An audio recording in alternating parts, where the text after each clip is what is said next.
Donc, nous allons commencer par notre beau pays. Il faut préciser, la France. Dit Frank Reich. Il faut Oui, il faut parler moderne. parler moderne. Frank Reich, l'arrivée du chancelier, du président Macron et de son énième remaniement. Et de son dauphin maudit, Gabriel Attal.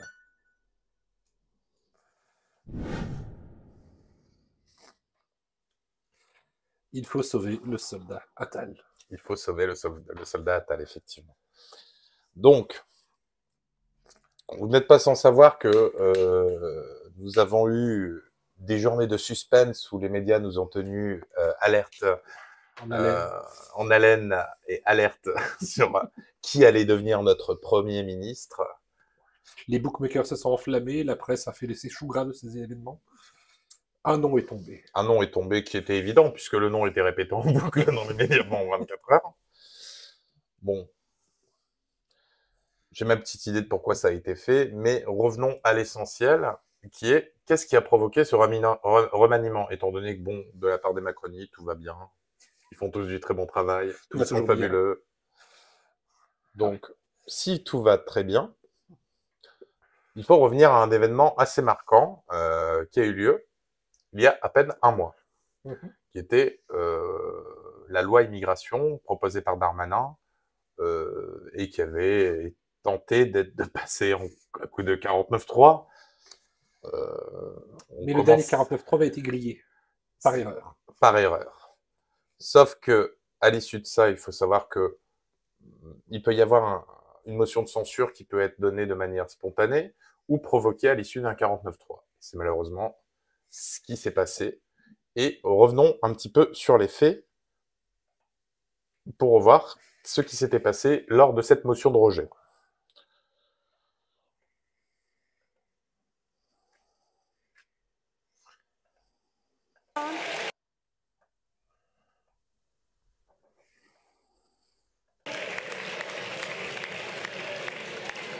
Alors, mes chers collègues, nous allons maintenant procéder au scrutin. Je vous demande de bien vouloir regagner vos places. Je mets aux voix la motion de rejet préalable. Le scrutin est ouvert.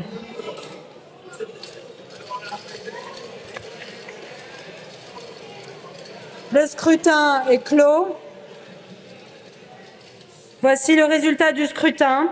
Votant 548, exprimé 535, majorité 268, pour 270, contre 265. L'Assemblée nationale a adopté. En conséquence, le projet de loi est rejeté. Prochaine séance demain à 9h. Question orale sans débat. La séance est levée. On voit qu'il n'en tire pas fine. Ça veut garder la face, mais ça reste silencieux au milieu de l'hémicycle.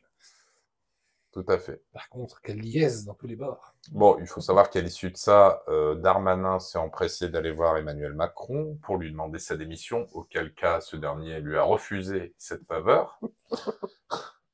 Et il est embarqué dans le bateau de la Macronie. Les rats ne peuvent plus quitter le navire. Les rats ne peuvent plus quitter le navire. Donc, la solution qui a été amenée, c'est un petit arrangement un peu coquin avec le RN que nous verrons plus tard. Mais avant cela, nous allons voir plus en détail pour expliquer un peu plus qu'est-ce qu'une motion de censure pour le mécanisme que ça implique. Le mécanisme que ça implique et les précédents qu'il y a déjà eu par rapport à les motions de censure qui ont été appliquées sous la Ve République.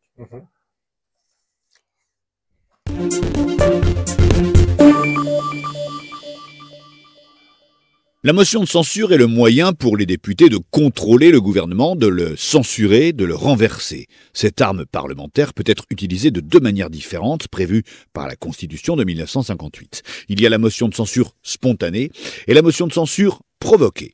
La motion de censure spontanée est offensive, c'est l'article 49.2. Elle résulte de l'initiative d'un groupe de députés qui veulent renverser le gouvernement auquel ils s'opposent. Pour déposer la motion, les députés doivent d'abord rassembler les signatures d'un dixième des membres de l'Assemblée nationale, c'est-à-dire actuellement 58 signatures. Une fois la motion déposée, une discussion a lieu à l'Assemblée dans les 48 heures qui suivent. Pendant cette période, le gouvernement tente de convaincre les indécis de ne pas voter la motion qui pourrait lui être fatale. Pour être adoptée, la motion de censure doit réunir les voix de la majorité des députés, soit 289 voix. Si cette barre est atteinte, la motion de censure est adoptée et le Premier ministre présente la démission de son gouvernement au président de la République. Le second type de motion, c'est la motion de censure provoquée. Provoquée par l'engagement par le Premier ministre de la responsabilité du gouvernement devant l'Assemblée sur un texte, sur un projet de loi. Article 49.3. Il fait cela pour que le texte soit adopté sans vote, sans amendement, rapidement. Dans ce cas de figure, les députés peuvent répliquer en déposant une motion de censure. Là encore, ils doivent rassembler 58 signatures pour que la motion soit discutée dans les mêmes délais que j'ai décrits précédemment et avec les mêmes conditions de vote à la majorité absolue. Si la motion de censure est votée, le gouvernement démissionne. Si elle est repoussée, le texte de loi est adopté automatiquement sans vote. Sous la Ve République, un seul gouvernement a été renversé par une motion de censure. En 1962, c'était une motion de censure spontanée, 49.2. Le gouvernement Pompidou doit alors démissionner, mais le général de Gaulle réplique et dissout l'Assemblée. Des législatives sont organisées, le parti gaulliste sort largement vainqueur et Pompidou est à nouveau nommé Premier ministre et chargé par de Gaulle de former un gouvernement.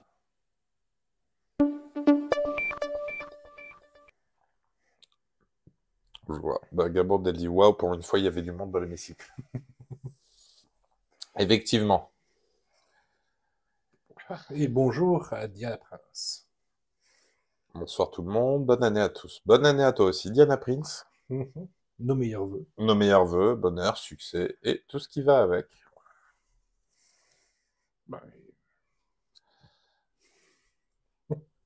Pour revenir à la vidéo, donc ce qui est très intéressant, c'est que après ce vote de motion de rejet par rapport à la loi immigration,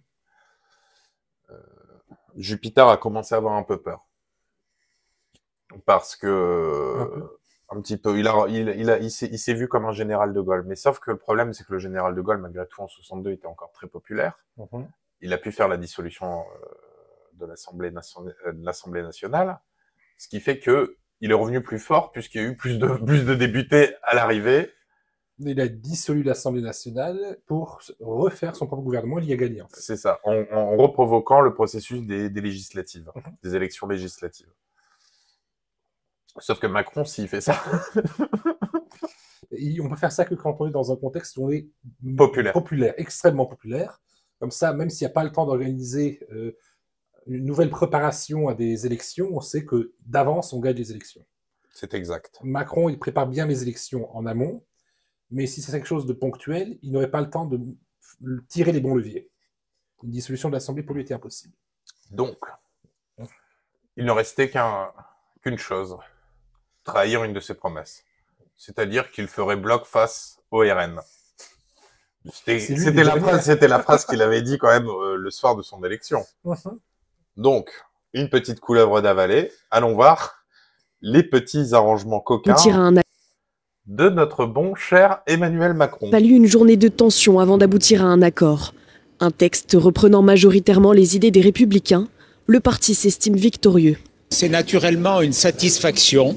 Chacun peut revendiquer une victoire, mais en tout cas, ceux qui ont fait le boulot, ceux qui ont fait le travail, c'est notre famille politique et c'est notre famille politique, vous le savez bien, qui a apporté les inflexions majeures sur un texte qui au départ était dangereux pour le pays et était inefficace et impuissant. La majorité, loin de s'avouer vaincue par la droite, défend sa position. Face à l'extrême droite, la NUPES est dans la collision, nous la combattons. Et avec le ministre de l'Intérieur et mon gouvernement, avec la majorité, nous défendons ce projet de loi parce qu'il est nécessaire. Un peu de silence, on n'entend rien. S'il vous plaît. Mais nous défendons ce projet de loi parce qu'il est efficace. Nous défendons ce projet de loi parce qu'il est conforme aux valeurs que j'ai toujours portées, aux valeurs portées par le président de la République depuis 2017, aux valeurs républicaines. Le texte doit maintenant passer devant le Sénat et l'Assemblée nationale, puisqu'il reprend également des mesures proposées par l'extrême droite. Le Rassemblement national y est favorable. Nous allons donc voter ce texte tel qu'il ressort de la commission mixte paritaire. On peut tout de même se réjouir d'une avancée idéologique, d'une victoire même idéologique du Rassemblement national, puisque est inscrit maintenant dans cette loi la priorité nationale. Échec du côté de la gauche en revanche, qui avait pourtant initié la motion de rejet la semaine dernière. L'accord ne convient pas aux socialistes. Je crois que nous pouvons dire, après cette CMP de la honte, que toutes les transgressions ont été commises, que les lignes rouges que la majorité et la Première ministre prétendaient avoir ont été transgressées et que la collusion a été réalisée avec les thèses de l'extrême droite qui, en commission, a remercié la majorité d'avoir introduit ces propositions et notamment la préférence nationale dans son texte. Si le texte est voté par le Parlement, il passera ensuite devant le Conseil constitutionnel pour un ultime contrôle. Donc voilà. Donc le but était de trouver un arrangement coûte que coûte pour Macron pour éviter absolument le drame de sa chute. Mais en réalité, sa chute est déjà programmée. Il n'a fait que servir le parti qu'il avait dit qu'il ferait bloc contre lui. C'est exact. Et ils ont pensé qu'avec les médias, ça allait profiter en disant on prend, parce que la plus grande crainte de la Macronie, c'est que actuellement le RN est en train de faire une percée dans les sondages, mais c'est de l'historique, quoi.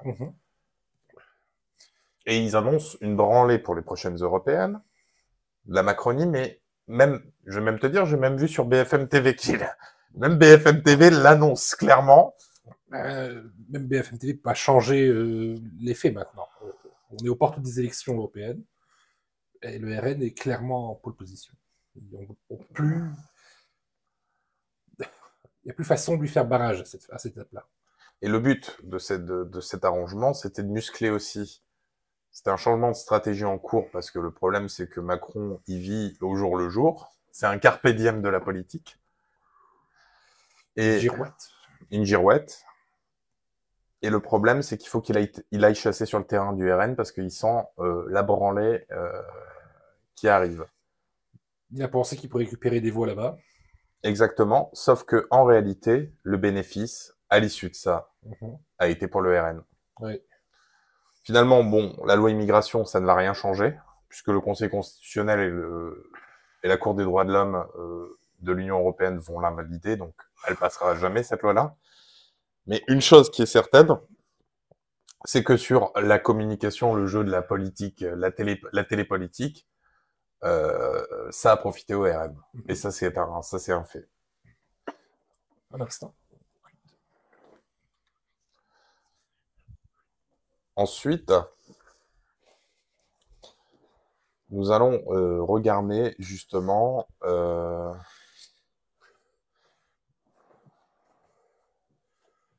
pied à Matignon et c'est avec le sourire. Nous allons regarder du coup donc ce qui nous intéresse le plus, la passation de pouvoir entre Elisabeth Borne et Gabriel Attal. Donc après ce long suspense, donc on a défini qu'est-ce qui a provoqué le remaniement. Donc maintenant on arrive sur Gabriel Attal et pourquoi Gabriel Attal. La question à $1 million d'euros. Non, dollars. On va retourner aux dollars maintenant.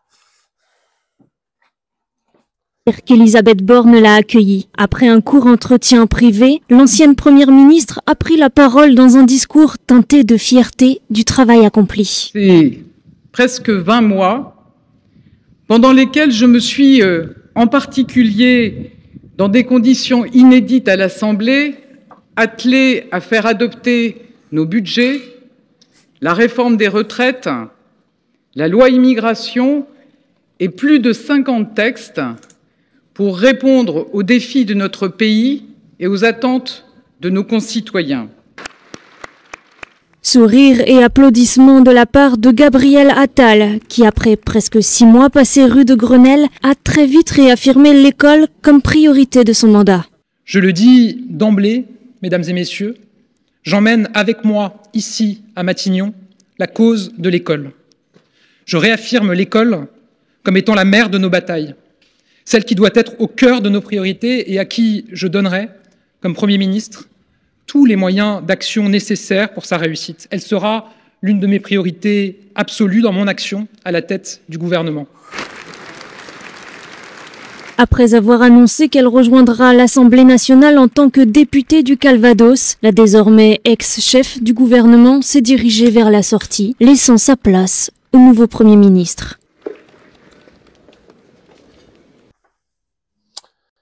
Bon.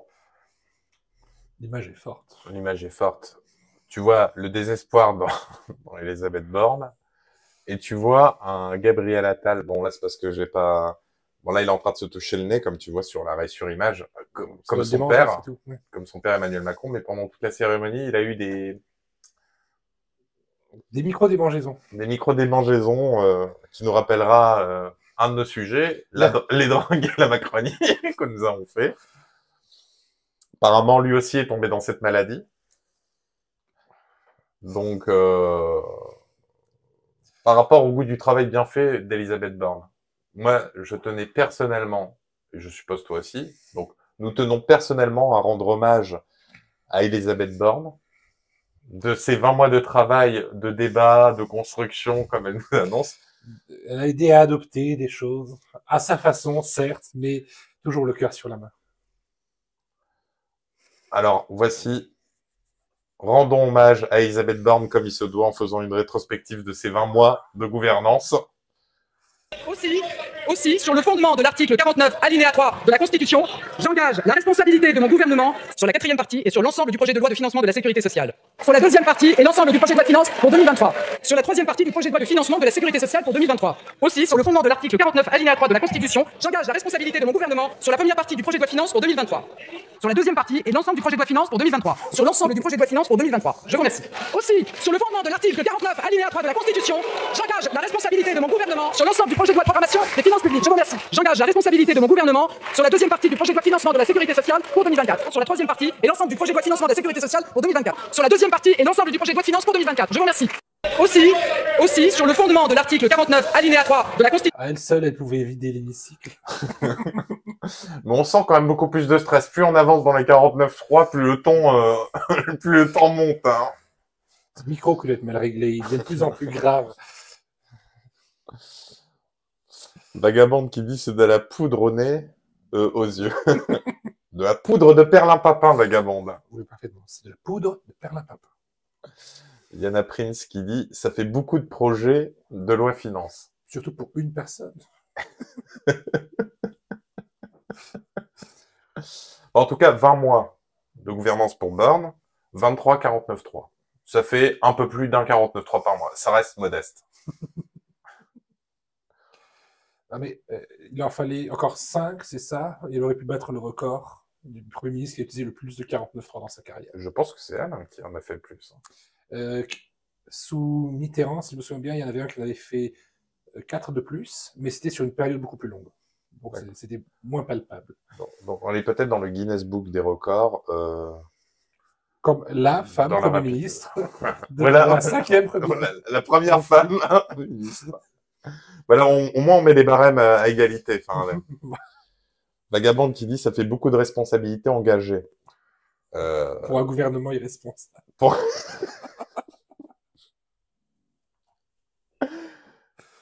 Donc bon, à l'issue de ça, c'est bien beau, mais donc on nous vend donc la promesse de Gabriel Attal, c'est quoi concrètement?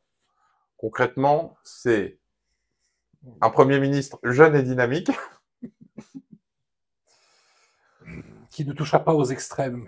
Qui assume ouvertement son homosexualité. Donc, qui n'engage pas la responsabilité du gouvernement sur ce sujet. Justement, c'est l'enjeu de Gabriel Attal. Parce que le problème de Mamie Vapote précédemment, elle avait atteint tout son quota de 49.3. Elle ne pouvait plus en utiliser. Là, elle était bloquée. Sauf qu'en changeant de Premier ministre, on remet les compteurs à zéro. C'est reparti pour un tour avec notre bon cher Gabriel Attal. Mais également, ce qu'on peut voir aussi, c'est qu'il a fomenté son image d'homophobie à la jeunesse, où à un moment, il a ciblé Juan Branco. Donc, on va revenir sur ce passage-là pour voir un peu. Il le nomme pas parce que justement, comme c'est un mensonge, il le nomme pas, donc on peut pas porter plainte. Si réellement, ce serait l'accusation directe. Voilà, ça serait ad nominem. En l'occurrence, ce n'est pas le cas, mais il y a eu un petit coup monté. Donc, on va revenir sur ce qui avait été fait à l'époque, et c'est très, très intéressant. Faut voir un peu le genre de personnage, parce que les Français ont le droit de savoir. Gabriel Attal, le ministre de l'Éducation nationale, révèle avoir été harcelé au collège. Il l'a dit ce dimanche dans l'émission 7 à 8 sur TF1. Ce harcèlement a commencé quand il fréquentait l'école alsacienne à Paris, et s'est même poursuivi quand il est entré en politique. J'étais à la fin du collège. J'avais 14-15 ans. Il y avait un élève de l'établissement qui avait ouvert ce site internet où il fallait mettre des commentaires sur le physique des élèves. À cette occasion... Donc, au lieu de dire Facebook, il dit... Donc, tu vois, le mec à 34 ans, c'est encore, il parle encore comme un enfant de 15 ans, en fait. Un traumatisme de quand il avait 15 ans. Et là, ils ont mis la voix d'une jeune femme. Ouais, en plus. J'ai vécu un déferlement d'insultes et d'injures. À l'époque, le ministre reçoit aussi des commentaires homophobes. Les commentaires postés, c'était « pédale, ta fiole, tarlouse ». Le ministre vise sans le nommer l'avocat Juan Branco. Celui-ci a réagi sur X dans la foulée de l'entretien. Juan Branco affirme que Gabriel Attal a monté une opération de victimisation sur TF1 et qu'il n'a jamais été harcelé. Bon, la version des médias sur ça, c'est un peu la version raccourcie de ce que dit Branco. Nous avons retrouvé le fameux tweet de Juan Branco et allons voir parce que c'est bien d'accuser Juan Branco et de faire un montage en disant ça, et on va voir que tout ça c'est de la connerie. Attends un instant, s'il avait 14 ans, qu'il a 34 ans maintenant, alors Attal, c'était il y a à peine 15 ans, c'est ça? C'était il y a 18 ans. C'était il y a 18 ans. Ben, Voilà. ça devrait être facile à prouver pour lui. Querelle d'enfants, du rapport des politiques à la vérité. Gabriel Attal vient de monter une opération de victimisation sur TF1 avec son amie Mimi Marchand, ancienne proxénète et trafiquante de drogue, reconvertie en trafiquante d'informations. Pour tenter de donner un vernis de légèreté à son plan de communication sur le harcèlement, Gabriel Attal pensait être couvert en faisant supprimer les archives de l'affaire qu'il a décidé d'instrumentaliser. Sauf que Gabriel Attal a oublié qu'Internet, lui, n'oublie rien, et que toutes les archives ont été conservées. Gabriel Attal n'a jamais été harcelé. Gabi était en fait un des plus violents camarades de classe que l'on puisse imaginer. Très sûr de lui, faisant partie de la crème, il s'attaquait sans retenue aux plus fragiles que lui, multipliant les blagues à répétition sur les SDF, les pauvres, l'école publique et revendiquant avec morgue et mépris sa supériorité. Un jour, il a voulu apparaître sur un blog auquel il participait avec assiduité, et ses très nombreuses victimes se sont lâchées. Comme un retour de bâton par dizaines, elles lui ont signifié à quel point son comportement et à quel point les humiliations qu'il faisait subir à ses camarades depuis des années en avaient fait un être détesté. Gabriel Attal ne l'a jamais accepté. S'il avait des raisons d'être malheureux et qu'il n'était qu'un adolescent, il a désormais 34 ans, et le voir revenir sur ce sujet a quelque chose d'impitoyant. Bien des personnes ont pu ressentir un haut-le-cœur en le voyant tenter d'utiliser ces questions afin de se propulser. Ce n'est pas digne, ce n'est pas décent. Il en va de même en ce qui concerne la lutte contre l'homophobie. Personne n'avait jamais invoqué son orientation sexuelle, pour une raison très simple. Personne ne le savait. Personne ne s'y est jamais intéressé. Ah, c'est un petit tac. Vous noterez d'ailleurs son petit sourire au moment où il commence à invoquer l'affaire. Il dit tout de ces êtres qui se sont donnés pour obsession de vous gouverner. Donc là, il te ressort des petits posts de l'époque. À l'instant que je regarde le post, Gabriel posté le 24 mai 2005 à 20h32. Lol, Alphonse, si ça c'est moche, je me demande ce que t'es toi. Elles sont toutes les trois sublimes les unes les autres. Et Léo, Charles et Clara, si vous n'êtes pas content du niveau social de l'Alsacienne, n'est qu'à partir. Nous, on l'aime au moins, et c'est pas comme dans certains lycées de périphérie. Bon, Parole d'adolescent. Ouais, et puis c'est du tac de bourgeois, quoi. Non, mais si, tu vois. Oui, Vous n'avez qu'à aller dans des lycées de périphérie, tu vois. Ça, c'est... Il a écouté papa, il a entendu ça une fois, il l'a répété, tu vois. Donc, Et il y a quelque chose d'autre encore? Non, c'est la fin du tweet. C'était le tweet de Juan Branco. voilà, le droit de réponse, justement, où il est ciblé. D'ailleurs, pourquoi il cible Juan Branco? Parce qu'il faut savoir que Juan Branco, ouais, moi je pense quand même qu'il y a un côté obsessionnel sur Gabriel Attal. Mais il l'a connu. Il l'a connu, ils ont été à l'école ensemble. Sauf que, Juan Branco a surtout sorti un livre au moment des Gilets jaunes. Juan Branco a émergé avec les Gilets jaunes. C'est là qu'on a commencé à le voir. Voilà. Donc il a commencé à être interviewé, il a pris la défense de certains Gilets jaunes.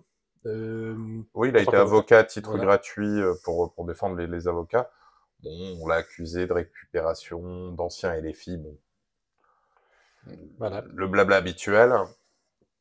Sauf que le vrai problème qui a posé problème, c'est son bouquin, Crépuscule. Donc ici, vous pouvez retrouver directement, on vous le mettra dans le lien dans la vidéo en VOD. Vous pourrez le télécharger ou le lire directement en ligne. C'est son bouquin Crépuscule, justement, où il met à jour en fait tout le système de la Macronie, et dont Gabriel Attal. Donc dedans, il y a les relations... C'est pour ça que c'est pas peut-être ciblé précisément sur Gabriel Attal, mais Gabriel Attal, pour lui, a pu être une porte d'entrée sur ce qu'est la Macronie. Un petit peu comme quand on connaît une affaire parce qu'on est lié à une personne, en bien ou en mal, et partant de ce point d'observation, on voit tout l'arbre qui se dessine. Ah, on ne touche rien sur ce livre gratuit. Oui, de toute façon, tu regardes, hein, il est open source, domaine public, usage domaine public, donc il n'y a pas de... Il est totalement gratuit, il est totalement légal. On vous mettra le lien, vous pouvez le télécharger et le lire si ça vous intéresse. Ça vous permettra de voir un peu les coulisses de la Macronie et surtout comment elle s'est montée. Parce qu'il fréquente Xavier Niel, Gabriel Attal, justement sur les réunions. C'est de lever des fonds pendant les périodes justement électorales et compagnie. Donc en fait, on a les coulisses et on voit comment la Macronie s'est formée. Et c'est court, c'est à peine 112 pages, donc... Ouais, ça se lit en une soirée, c'est plié. Mais revenons à Attal. Donc, le site Odoxa a fait des sondages d'opinion. Ça sent le bullshit, hein. Donc, les Français saluent la nomination de Gabriel Attal. Rien que déjà le titre. Mais il y a un sondage qui permet de voir... tu vois, en fait, le remerciement, parce qu'il y a eu toute une campagne, forcément, Elisabeth Borne, c'est le fusible. Donc, forcément, pour faire croire qu'il y a du changement, que le problème venait d'Elisabeth Borne pour essayer de faire passer la pilule aux Français, le principe du fusible, c'est qu'une fois qu'il est grillé, il faut vraiment l'user. On lui met tout sur le dos. On lui met tout sur le dos. Comme ça, on lustre le prochain. Exactement. On sert la soupe pour le prochain. Donc, les principaux enseignements de noces. 6 Français sur 10 jugent insatisfaisant le bilan d'Elisabeth Borne à Matignon. Ok. 53%. Inversement, la nomination de Gabriel Attal est saluée par une majorité de Français. 53% en sont satisfaits. Sur combien aussi? Tu vois déjà, il y a... Pour l'instant, il n'y a pas de... Black Bonne. Il n'y a pas le... Vérifie ils disent quels sont les modalités pour le... Méthodologie, requête, échantillon, France interrogée par Internet. Donc, 1003 Français ont parlé, 18 ans et plus, via Internet. D'accord. Ah oui, bon, après c'est... Ouais, ok. Attends, non, c'est précisé là, descend encore un petit peu, là.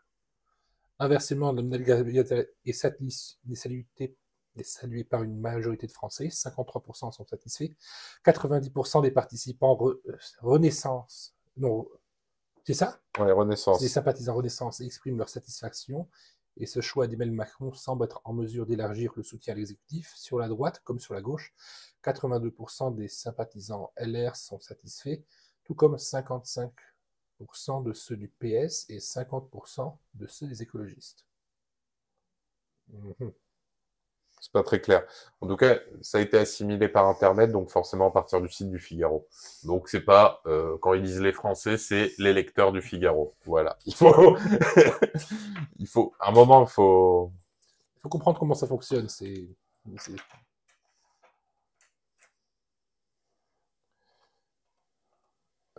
Attends, on était où? Bon, on va pas continuer, mais en gros, Voilà. on essaye de nous faire croire que les Français sont contents, ce n'est pas le cas. Donc, après voilà, on joue sur sa jeunesse, c'est ce que je disais, on essaye de nous faire une Macron bis. Il est jeune, il est dynamique. L'âge du plus jeune Premier ministre de la Ve République n'est pas un sujet pour la moitié des Français. Voilà. Si c'est pas un sujet, pourquoi poser la question? Et ceux qui attachent de l'importance considèrent bien plus fortement qu'il s'agit d'un atout, 35%, plutôt que d'un handicap. Un instant. Un instant.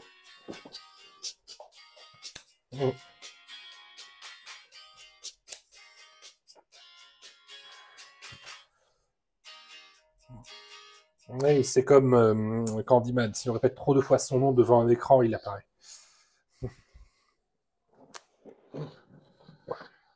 Alors. Et pour 77% des lecteurs du Figaro, donc, l'image de Gabriel Attal est non seulement extrêmement positive, mais aussi largement meilleure que celle d'Elisabeth Borne.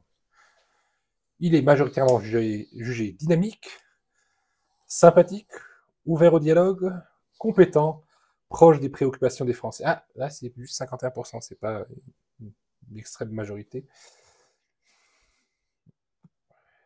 Et au-delà de sa nomination à Matignon, Gabriel Attal fait de même, et de plus en plus, figure de bon prétendant naturel à la succession d'Emmanuel Macron.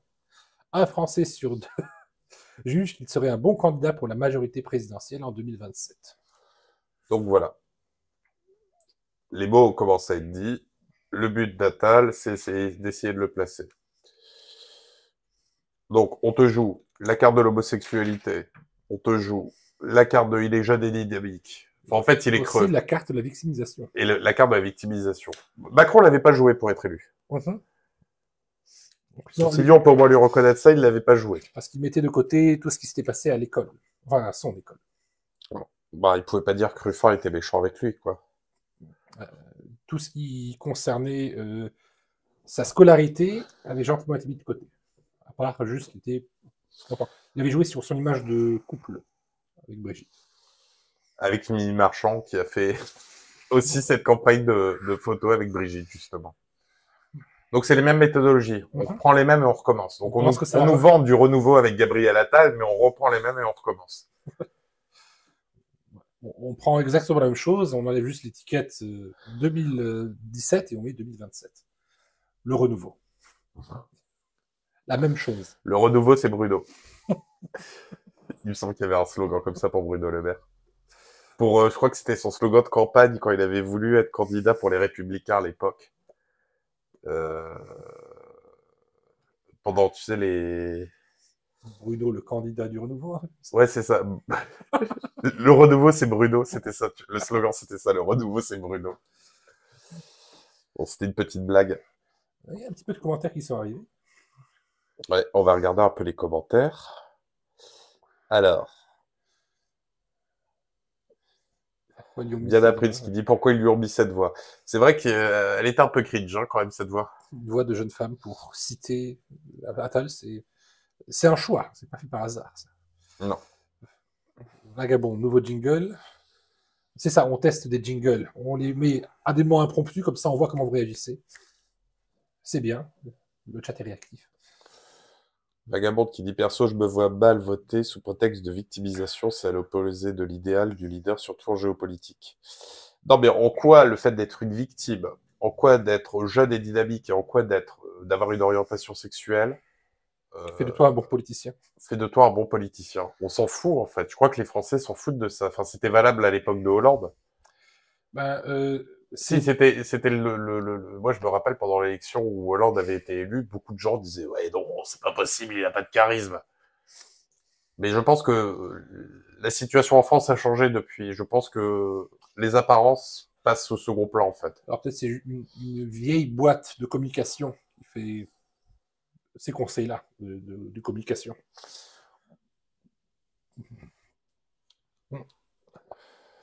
Ensuite, Diana Prince dit, selon CNews, un sondage dit que 52% des Français n'ont pas confiance en Gabriel Attal en tant que Premier ministre.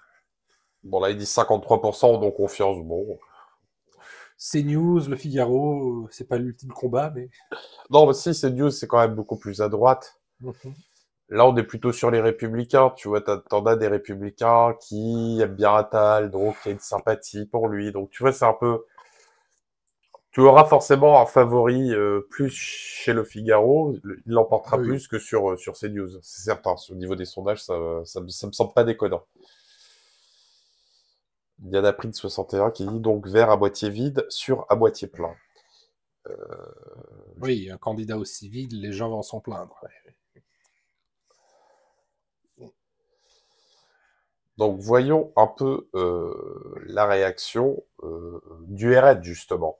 Parce que, comme j'expliquais précédemment, le but de mettre Gabriel Attal, c'est d'aller chercher sur la terre du RN. Parce que... Ils voulaient tellement faire barrage qu'ils veulent construire sur leur terrain. D'ailleurs, son premier déplacement, c'était d'aller dans le Pas-de-Calais, terre du RN, pour les inondations.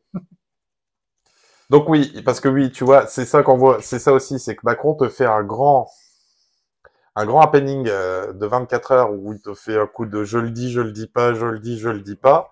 En attendant, tu vois, t'as tout un département qui est sinistré et qui est sous l'eau. Ça devrait laisser à réfléchir. Si ça, c'est le renouveau. C'est du déjà vu 100 fois. Donc, remaniement. Pourquoi Gabriel Attal est-il considéré comme l'arme anti-Bardella? Nommé Premier ministre ce mardi 9 janvier, Gabriel Attal est considéré comme le candidat idéal pour tenter d'endiguer la montée dans les différents sondages du Rassemblement national présidé par Jordan Bardella, notamment pour les prochaines élections européennes. Bon, on vous renvoie du coup à notre sujet, le coup d'État européen, pour comprendre un peu plus ce qu'on disait justement à ce niveau-là. Justement, c'est peut-être un moment historique, ces élections européennes. Ça peut être un point de bascule. Ça peut être un grand point de bascule, justement, parce que les sondages un peu partout dans l'Europe montrent une percée de blocs souverainistes ou de droite. Et ça faisait longtemps que c'est pas... On va le dire dans le langage immédiat. L'extrême droite va arriver au pouvoir à l'Union européenne. Ce que je ne partage pas du tout. On parlerait plutôt de blocs souverainistes et de droite. De droite souveraine. Mais à ce moment-là, justement, l'Union européenne pourrait se mordre les doigts de s'être auto-attribué autant de pouvoir s'il y a un changement dans cette direction. Exactement. Et justement, le vote en question pour refaire le traité, il saute à l'eau. Donc ça serait un coup bas fatal pour les fédéralistes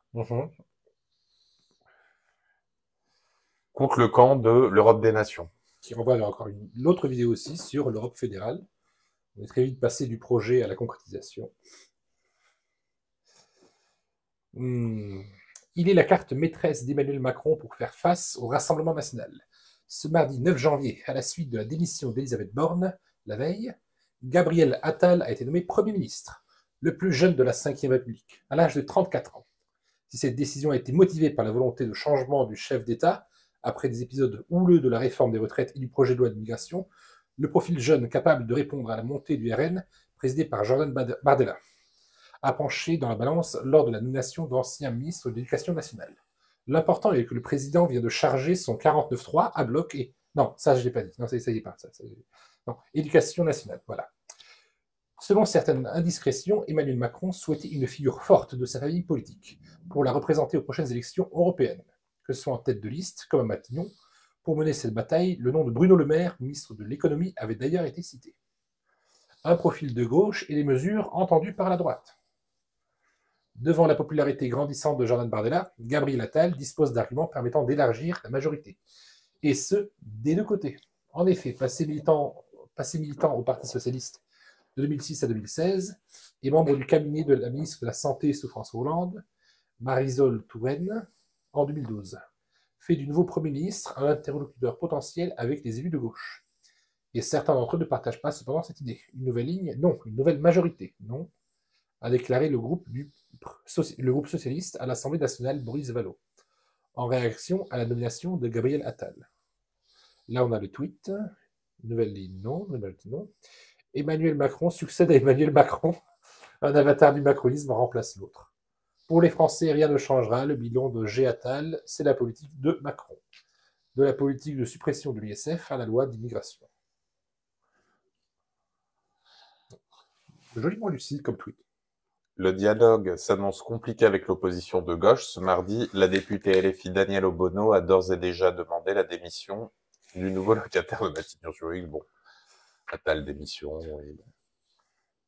Tu peux pas juste dire Attal démission. Hein. Tu dois mettre un argument, Danielle. Comment ça, elle peut pas? Elle l'a fait. À droite, les mesures de Gabriel Attal en tant que ministre de l'Éducation nationale, notamment en ce qui concerne l'interdiction de l'abaya. Voilà ce que je te disais. Ça a été assez... Donc ça va être la carte, tu vas voir, dans les semaines à venir. Ça va être... Regardez, je suis comme vous. Regardez, je suis comme vous. Vous voyez, nous avons changé. J'ai fait l'interdiction de l'abaya à l'école et j'ai mis l'uniforme obligatoire. Enfin, c'est un test pour le moment. Pourquoi aller voir tout de suite un Bardella? Restez avec Attal. Bon vivant, sympathique, jeune et dynamique. Ont été bien reçus du côté de la droite républicaine et du Rassemblement national. Une ligne qui lui permettrait de potentiellement clairsemer cette dite droite tout en obtenant leur voix lors de certains votes. Un ministre populaire. Alors que l'image d'Elisabeth Borne s'effritait de plus en plus, c'est sûr qu'à force d'utiliser les 49.3, on peut pas gagner en popularité. Jusque-là. Bientôt, on dira que c'est pas un 49.3, qu'il va faire une Elisabeth Borne.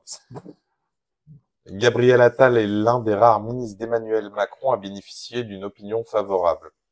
Le 30 décembre dernier, celui-ci était le premier membre du gouvernement à apparaître dans le classement des personnalités préférées des Français du JDD, en se classant à la 57e place.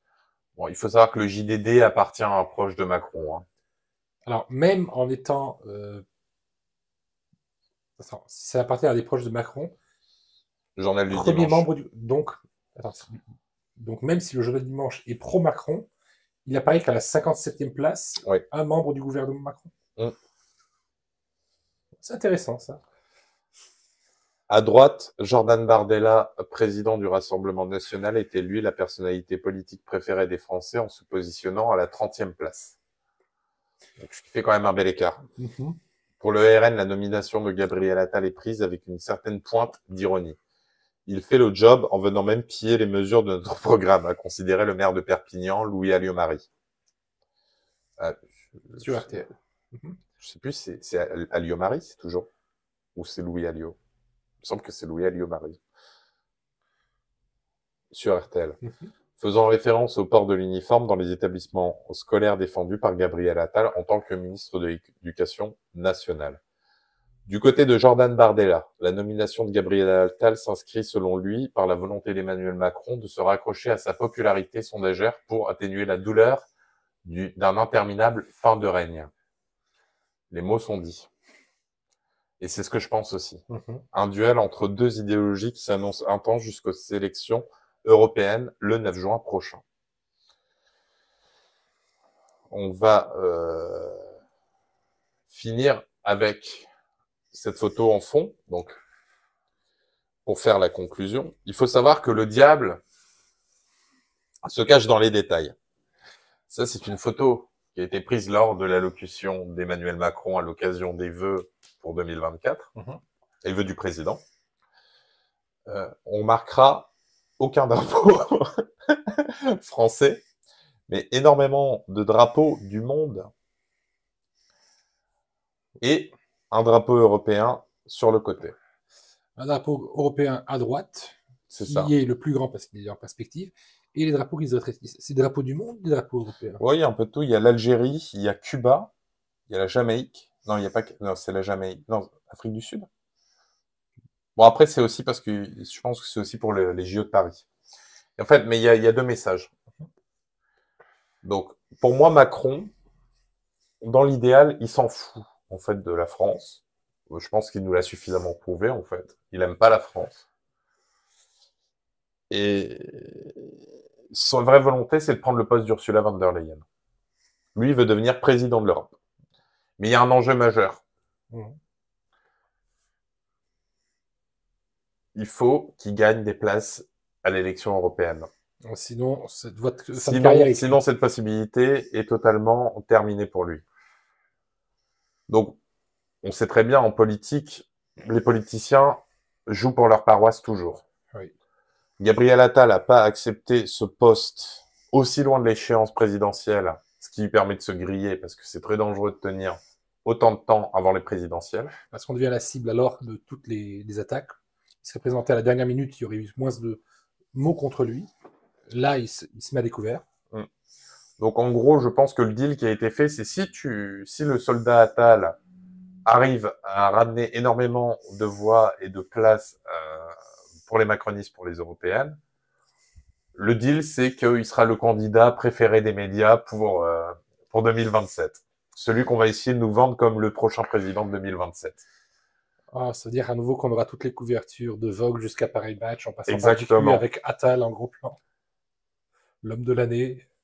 Et s'il réussit ce coup, ça peut favoriser justement Macron, président de l'Europe. En revanche, parce que son idée de faire un troisième mandat, il est un peu corrompu, parce que pour modifier la Constitution, il faut juridiquement 2 ans. Il ne pourra pas le faire. Il n'y aura pas le temps, parce que le temps de trouver un sujet pour pouvoir rentrer et mettre les mains dans la Constitution, ça va être compliqué. Il a perdu le temps qu'il avait, excepté une situation de crise bien bizarre qu'il pourrait mettre en place pour essayer de retarder des élections. Il n'y a rien à faire. Pour lui, en tout cas. Mais il y a un autre message ici, outre la... Donc je termine juste sur ce que je pense, moi, personnellement, de la situation avec Attal.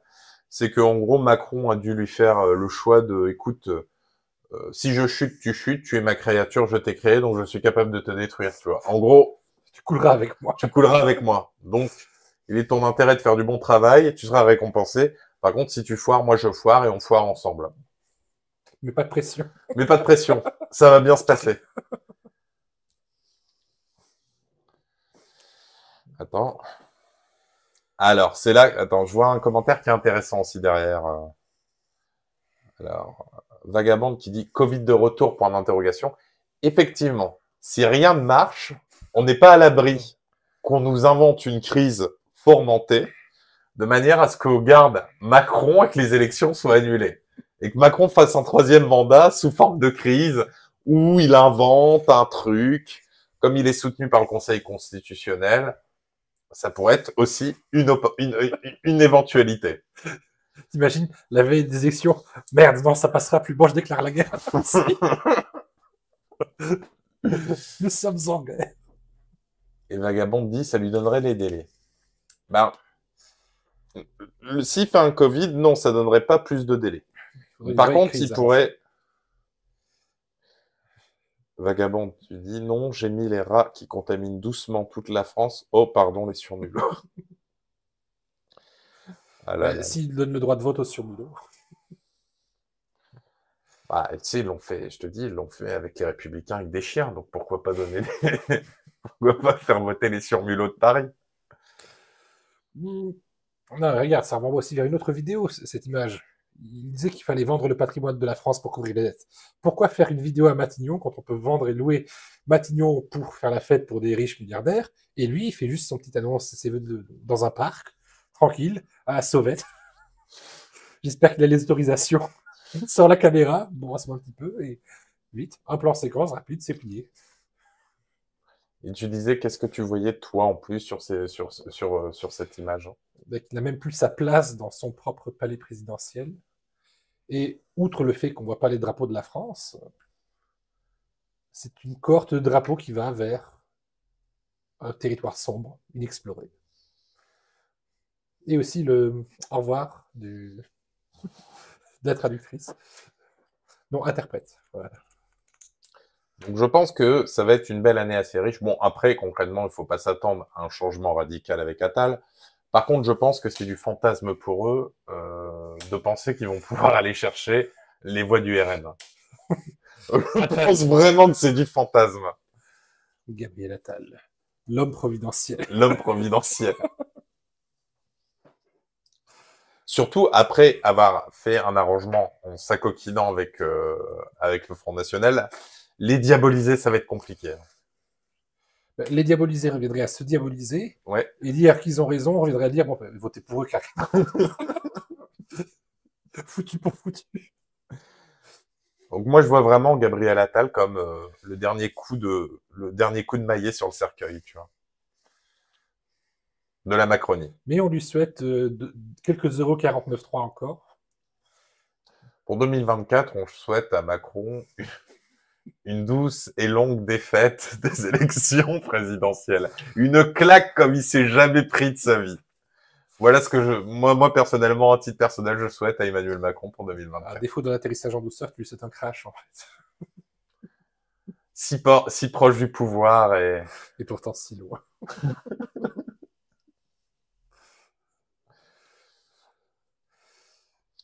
En tout cas, on espère que le sujet vous a plu. Si jamais vous êtes sur les vidéos en VOD, n'hésitez pas à vous abonner directement ici sur les différents liens, que ce soit Twitch, X ou bien YouTube. Vous pouvez retrouver toutes nos autres vidéos. Et laissez aussi un petit commentaire juste pour dire que vous êtes passé, ça fait sympa. Et puis, on vous répondra également. Si vous avez des questions dans le chat sur Twitch, n'hésitez pas. Si le sujet vous a plu, qu'est-ce que vous pensez, par exemple? Est-ce que vous pensez que c'est encore un feu de paille de la Macronie ou... C'est un homme de paille. Un homme de paille, c'est certain, mais... Qu'est-ce que vous pensez du remaniement tout simplement de Gabi? De Gabi, on va l'appeler Gabi. Est-ce que vous voyez peut-être un marionnettiste qui joue avec une autre marionnette qui en joue encore avec une autre? Parce que quand même, jouer sur... on garde le suspense de qui sera le Premier ministre jusqu'au dernier moment pour balancer l'info comme si c'était une révélation superbe et dire c'est Gabriel Attal. C'est un feu d'artifice qui décolle pas. Petit fait aussi intéressant, c'est qu'il faut savoir que Gabriel Attal est détesté par Darmanin et Bruno Le Maire. Et qui eux gardent leur poste. Donc ça va être très très compliqué. Alors c'est un candidat qui va morceler davantage de Macronie que regrouper quoi que ce soit autour de lui. C'est ça. J'attends de voir. Ah mais moi je suis... Mais ça pour moi c'est la meilleure configuration en fait. Et puis ça montre qu'il a plus de cartes dans ses manches. Pour envoyer Gabriel Attal, c'est qu'il a plus de cartes. Il lui reste juste une balle et un barillet. Il pense jouer la roulette russe jusqu'aux prochaines élections. Alors, il y a eu quelques petites réponses.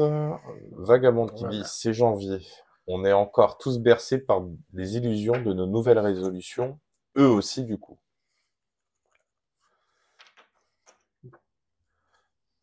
Voilà, peut-être un message écolo encore. Une Europe plus verte.